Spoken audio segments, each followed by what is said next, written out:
नहीं, अभी जैसे वो पूरा कांग्रेस के जो चीफ स्पोक्सपर्सन है पवन खेरा का मामला है, उनको एंटिसिपेटरी बेल तो मिली। अब ये क्या वो चुनाव का मामला था या उस केस को आप आगे भी लेके जा रहे हैं? मैं कल उनसे बात कर रहा था, उनका तो हुलिया ही पूरा चेंज हो गया था, वो इतने स्ट्रेस में थे, आपने आसाम पुलिस उनके पीछे लगा दी। नहीं, ये बहुत नहीं, आसाम पुलिस अभी भी उनका पीछे में लगा हुआ है। I think he will be serve notice to appear before police station, because high court ने उनका कोई केस खारिज नहीं किया है। थोड़ा अभिषेक मनु सिंह भी ने थोड़ा लोगों को डिस्टोर्ट करने का कोशिश किया। He had just got an anticipatory bail, but he was asked to join in the investigation. So वो इन्वेस्टिगेशन में आएगा, फिर देखा जाएगा कैसे केस आगे बढ़े। But this is a very important case. This is a case to save our electoral democracy, because आपको याद होगा लोकसभा चुनाव में भी गृह मंत्री जी का एक स्पीच यही लोगों ने डिस्टोर्ट किए थे। इस बार भी फेक डॉक्यूमेंट से इलेक्टोरल प्रोसेस को इन्फ्लुएंस करने का प्रयास हुए। मतलब this distortion, manufacturing of force documents now become a part of Congress tool kit. हमें देखना है वेदर इट इज ए पवन खेरा और उसका पीछे कौन है, बिकॉज मैं नहीं मानता हूं कि ये कागज लेके पवन खेरा ने खाली एक राज्यसभा सीटों के लिए एक मिस एडवेंचर किया। This must be the expression of the policy of the Congress party. तो हमें ये केस का गहराई में जाना है। नहीं, एक सवाल और इससे, जैसे आपने कुछ चार्जेस लगाए गौरव गोगोई पे, उनकी वाइफ पे, वो एक पॉलिटिकल चार्ज था जो कि कैंपेन में हुआ, उन्होंने उसका जवाब दिया। यहाँ पे पवन खेरा ने लगाया। राहुल जी ऐसा कृपा करके नहीं, ऐसा मत बोलिए राहुल जी। ऐसा आप लोग बहुत चीज को सिंप्लीफाई कर देते हैं। Himanta Biswa Sarma has not level any allegation against Gaurav Gogoi's wife. I level allegation substantiated by documents. I expose the link between Pakistani establishment and Mr. Gaurav Gogoi, and it was a genuine investigation. Allegation नहीं है ये अभी दस्तावेज, सरकारी दस्तावेज है। And mister Gaurav Gogoi has not distorted और refuted any of the documents. हमने कोई डॉक्यूमेंट्स बनाया नहीं हूं, हमने कोई उनका गलत पासपोर्ट लेके आपका सामने नहीं आया हूं। उनने जो पाकिस्तान गया है वो वीसा में कोई गलत वीसा लेके नहीं आया हूं। So there is no parallel कि मैं उनका वाइफ का बारे में बोला इसलिए मेरा वाइफ का बारे में वो बोलेगा। ये बात इतना सिंपल नहीं है। मेरा वाइफ का खिलाफ if you have a documents आप दिखाइए, आपके फोर्जरी किया। मैंने तो कोई डॉक्यूमेंट फोर्ज नहीं किया। हम तो आई एम ड्यूटी बाउंड कि अगर कोई व्यक्ति का पाकिस्तान से लिंक हो, इन्वेस्टिगेशन करके भारत सरकार को बताना, ये मेरा कॉन्स्टिट्यूशनल रिस्पॉन्सिबिलिटी है। अच्छा, ये बताएं हेमंत दा कि हैट्रिक होने के बाद इस बार के आपके टर्म में आपकी सबसे इंपॉर्टेंट प्रायोरिटीज क्या हैं? क्योंकि पिछले टर्म में भी हमने देखा कि जिस तरीके से जीएसडीपी, जो स्टेट की ग्रोथ की विकास दर है, वो ज्यादा थी। आसाम और तेजी से बढ़े, नॉर्थ ईस्ट के लिए एक स्प्रिंग बोर्ड हो, उसके लिए आप क्या करने वाले हैं? क्या लोग आपसे एक्सपेक्ट करें? देखिए, आसाम एक भारत के उभरते हुए इकोनॉमी है, एक साइनिंग स्पॉट है और आसाम में बहुत तरक्की हो रहा है। बट इसकी स्पीड को एस्केलेट करना है। सरकार होने दीजिए, will come out with a very positive agenda. और मुझे लगता है और 5 साल आसाम में यही पेस में काम होगा तो the identity of Assam will be completely different. अब तो पश्चिम बंगाल में भी भाजपा की सरकार है। पश्चिम बंगाल और आसाम का जब एक पैकेज डील हो जाता है नॉर्थ ईस्ट के लिए, तो उससे क्या फर्क पड़ता है? क्योंकि खासतौर से हमारी स्ट्रेटेजिक वनरेबिलिटी है वो सिलीगुड़ी के पास चिकन लेक कॉरिडोर है, तो उस पे आप और जो भी वेस्ट बंगाल के चीफ मिनिस्टर मिलके कैसे डबल धमाका कर सकते हैं? देखिए, ये बहुत बड़ा एक डेवलपमेंट है हमारा वल्नरेबिलिटी, नेशनल सिक्योरिटी का पॉइंट से। भारत और बांग्लादेश का सीमा 5 स्टेट शेयर करते हैं, Mizoram, Meghalaya, Assam, Tripura and Paschim Bangla, West Bengal. West Bengal has the highest share of the border. आज एनडीए सरकार होने का कारण ये सारू स्टेट में बॉर्डर फेंसिंग बने और बीएसएफ काफ़ी प्रभावी रूप से काम कर रहा है, लेकिन West Bengal and Bangladesh border आज भी खोले हैं। सरकार ने जमीन नहीं दी है, फेंसिंग नहीं हुए, तो हमारा यहाँ भी क्राइम करे, क्रिमिनल को खाली बंगाल जाना है, then they will slip to the Bangladesh. Bangladesh से कोई लोग आए, हम यहाँ से भगाया, फिर वहाँ से घुसेगा।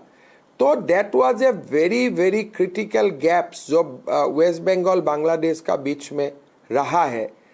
ये इसका कारण हमारा जो काउ स्मगलिंग, काउंटरफेक, फिर उनका साथ साथ में द क्रिमिनल्स का जो मूवमेंट रहा, ये एक बहुत वल्नरेबल पॉइंट्स बन रहा था। तो ये विजय ने this win will close those missing links.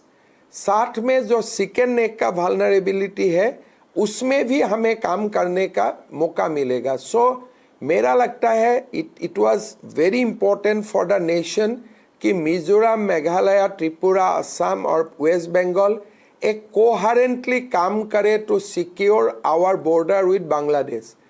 Now finally it has become possible. तो इसीलिए मैं कल भी बोल रहा था कि पश्चिम बांग्ला का विजय बीजेपी का नहीं है, पश्चिम बांग्ला का विजय भारत का है। India has finally won. Sir, Mamata Banerjee ने प्रेस कॉन्फ्रेंस की, वो कहती हैं कि 100 सीटें मुझसे लूटी गई, मैं हारी नहीं, ये छीनी गई मुझसे, चीटिंग हुई। वो कह रही मैं रिजाइन नहीं करूंगी। देखिए, रिजाइन नहीं करेगा तो उनको डिसमिस कर दिया जाएगा, तो उनका हिसाब से थोड़े देश चलेगा। तो एक समय तक राज्यपाल महोदय अपेक्षा करेगा, उसका बाद she will be dismiss, as simple as that. आपका रिजल्ट हो गया, चुनाव का परिणाम डिक्लेयर हो गया, आप बोला है मेरे से 100 सीट छीन के लिया है, तो मैं भी बोलूँगा कांग्रेस ने जो 19 सीट जीता है वो भी मुझे छीन के लिए लिया गया है, मुझको तो 126 ही मिलना चाहिए था। थोड़े देश ऐसे चलता है। तो बहुत भारत जैसा देश है, इसलिए एक सीएम को इतना दिन लोगों ने सह लिया। आपका बॉर्डर में आप फेंसिंग करने नहीं देते हो और आप बोलते हैं मेरे से छीन लिया गया। आपसे तो बहुत पहले से ही आपको ये रिजल्ट आपका पास होना चाहिए था।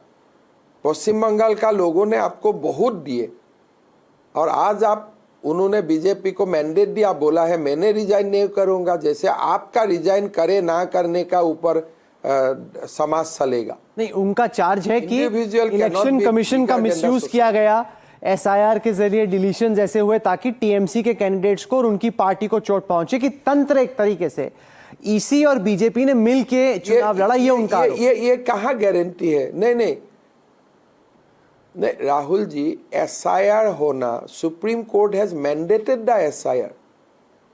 आपने सुप्रीम कोर्ट गया, Supreme Court has said no you are wrong, election commission is correct, then वो डिबेट तो समाप्त हो चुका है। ये डिबेट कहाँ रहा? ये तो डिबेट सुप्रीम कोर्ट का फ्लोर में ही समाप्त हो चुके हैं।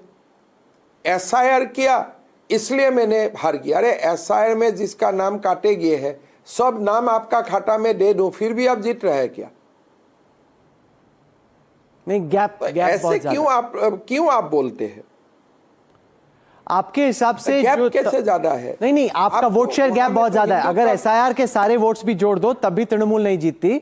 इनफैक्ट हमारा आंकड़न तो यह है जो डेटाफाई की टीम ने किया, तब भी तृणमूल नहीं जीतते हैं। यस, आप सारे बाकी ऑपोजिशन लीडर्स को भी एक कर लो तब भी तृणमूल नहीं जीतती है। सारे ऑपोजिशन को भी जोड़ दो तब भी 163 सीटें आती हैं बीजेपी की। आप देखिए,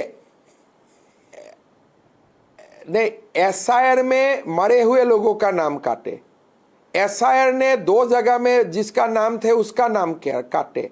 फाइनली 27 लाख 30 लाख जो भी जीवित लोगों का नाम एक अलग लिस्ट में चला गया है, उसमें भी हिंदू एंड मुस्लिम है। और आपका खाता में if we give 90% votes also 10 seat का परिणाम चेंज हो सकेगा, उससे तो नहीं होगा चेंज। तो आपको लगता है कि स्ट्रिक्ट इलेक्शन कमीशन मीन्स आपका खिलाफ है। ये तो देश थोड़े ऐसे चलते हैं। बहुत मैंने यही बोला हूं कि डीडी को ग्रेसफुली रिजल्ट एक्नॉलेज करना चाहिए। और जो क्रिमिनलाइजेशन हुआ बंगाल पॉलिटिक्स, आप देखो 2021 में तृणमूल जीते, हजारों लोग असम तक भाग के आए, आज बीजेपी जीते, आज तो भरोसा आ गया, nobody is fleeing to Assam today. तो चेंज तो दिखने ही लग गया तुरंत। कल प्रधानमंत्री जी ने बोला कि मैं हर पॉलिटिकल पार्टी को अपील करता हूं, राजनीतिक हिंसा नहीं होना चाहिए। कोई हिंसा नहीं है आज वेस्ट बंगाल में। Situation has improve immediately after the election result. DD को तो I think she should look back. इस नतीजे से आपकी नेशनल पॉलिटिकल स्टैंडिंग भी बढ़ी है। व्हाट परमानेंट आपके हिसाब से जो असेंबली इलेक्शन में रिजल्ट्स आए, उसका जो next set of assembly elections हैं, पंजाब में है, उत्तर प्रदेश में है, गोवा में है, मणिपुर में है, उन पर क्या इंपैक्ट होगा? What is the message from these elections to the next set of elections? क्या मैसेज है? I think Bihar election has influenced, galvanized the party worker in Assam, Bengal, and a result of Assam, Bengal will galvanize party worker of UP, Punjab, Uttarakhand. So BJP is almost a war machine. We are always ready for election. Once that election impact others, and our leadership is completely dedicated. So मेरा लगता है कि after the parliamentary election जो भी हो रहा है, it shows that prime minister Modi enjoyed the total confidence of the people of Assam, and this will continue. इसके बाद अब मैं बाकी पार्टियों को दिखाना चाहता हूं हमारे डेटाफाई डैशबोर्ड पे। एयूडीएफ पहले की तुलना में बहुत कमजोर हो गया है। एयूडीएफ कमजोर हो गया है, कांग्रेस का भी खुद का स्ट्राइक रेट काफी गिर गया है। ऐसे में आप ऑपोजिशन पॉलिटिक्स कैसे देखते हैं? एयूडीएफ को केवल 2 सीटें आई, 6.7% उनका स्ट्राइक रेट है। कांग्रेस का 19.2, एजीपी हालांकि 10 सीटें मिली, लेकिन अब एजीपी वो एजीपी नहीं रही जो पहले थी। तो ऐसे में आपका स्ट्राइक रेट तो 91.1% है, लेकिन आप ऑपोजिशन पॉलिटिक्स को कैसे देखते हैं? क्योंकि डेमोक्रेसी में ऑपोजिशन तो हमेशा रहता ही है। यहाँ पे जो एयूडीएफ पहले था वो तो अब ऑलमोस्ट खत्म ही हो गया। वो सारा जो मुस्लिम वोट था वो कांग्रेस को चला गया।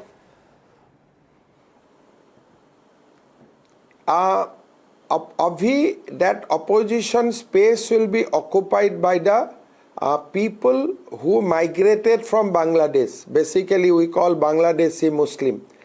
Although technically they may be an Indian citizen, that is a different thing.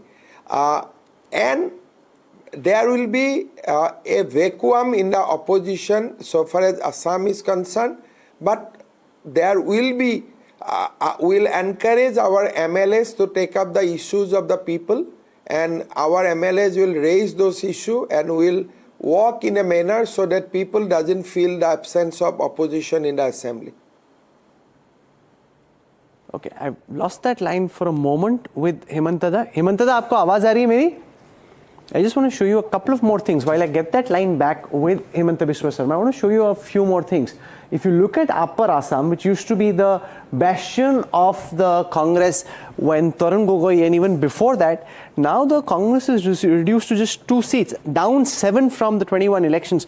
The BJP in Upper Assam occupying 33 seats, up 9. This is one of the big significant changes because essentially, Hemantada, जो अपर आसाम की मैं बात कर रहा था, मैं दर्शकों को दिखा रहा था कि अपर आसाम में जो कि एक टाइम पे कांग्रेस का गढ़ होता था, वहां पे तो अब सैफरन ही सैफरन है। आपने तो केवल 2 ही सीटें छोड़ी हैं अपर आसाम में कांग्रेस के लिए। कांग्रेस का वजूद केवल और केवल जो लोअर आसाम की डिस्ट्रिक्ट है वहीं पे रह गया, धुबरी के इर्द गिर्द। और ऐसे में वो कहते हैं कि डीलिमिटेशन उनके खिलाफ यूज हुआ, कि डीलिमिटेशन से आपने सारी मुस्लिम कॉन्सेंट्रेटेड सीट्स को एक तरफ कर दिया और बाकियों के लिए आपने अपना समीकरण बीजेपी के लिए आसान कर दिया। How do you respond to this? Rahul ji, upper Assam में तो मुस्लिम था ही नहीं, so why they lost upper Assam? Correct. So delimitation was done to rationalise the seats. उसके सिवा तो कुछ नहीं था।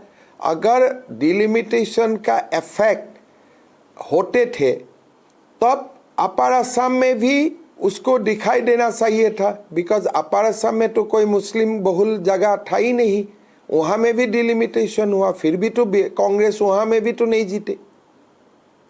अच्छा, तो डिलिमिटेशन का साथ इफ यू लुक, आपका टीम है जी, बोलिए। आपका टीम देख सकता है कि BJP and NDA has scored 49% of the popular vote.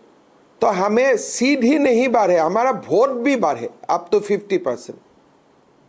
मैं अपने दर्शकों को दिखाता हूं, ये जो बात कर रहे हैं हेमंत दा, डैशबोर्ड पे देखिए, ये है वोट्स का 48.6, 48.6%, पिछली बार से 4.1% ज्यादा। कांग्रेस के 36, उनके भी 4.5 बढ़े, लेकिन गैप बहुत बढ़ गया। AUDF 5.5% पे। जब मैं आता हूं गुवाहाटी, मुझे हर बार एक चीज का एहसास होता है हेमंत दा, कि आप भाजपा तो चलाते ही हैं, लेकिन साथ ही साथ कांग्रेस का भी एक बड़ा धड़ा ऐसा है जो कि आपसे टच में रहता है, आप ही उनको बता रहे होते हैं क्या करना है क्या करना है। हमने आपके साथ पावर प्ले किया था कैंपेन के दौरान, प्रद्युत बोरदोलाई हमारे साथ से बातें कर रहे हैं, मैं जब तक मैं दिल्ली लौटा तब तक वो आपके पास आ गए थे। तो अब क्या सिचुएशन है, कांग्रेस हिमंता मुक्त हो गई है या अभी भी कांग्रेस में ऐसे लोग हैं जो हैं तो कांग्रेस में लेकिन बात आपकी सुन रहे हैं? अभी जो 19 MLA जीते हैं, इसमें से मेरा बहुत ही अच्छा दोस्त है। कितना दोस्त है आपका कांग्रेस का? कितना 19 में कितने आपके हैं? 6। 6। एक सेकेंड, तो आप कह रहे हैं कि जब आप चाहें इन 6 को आप अपनी तरफ खींच सकते हैं? तो whenever president election will take place, you will see that we will get 6 more votes.